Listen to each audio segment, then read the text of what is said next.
violence.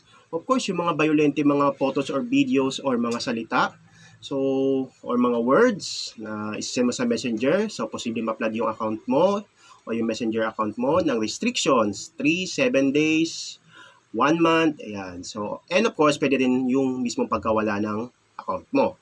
Okay? Number 2 is yung mga hindi wholesome na mga image or videos. Okay?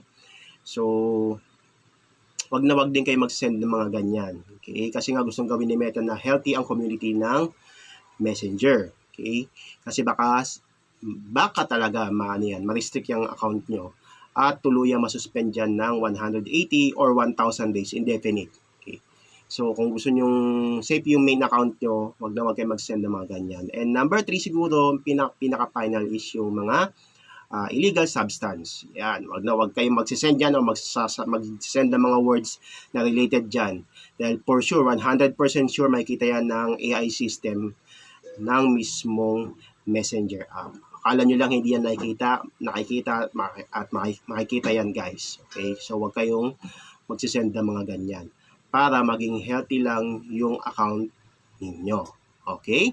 So kung gusto niyo pa ng mga ganitong tips and update, sige, pag-usapan natin yan in my next video. Bye-bye!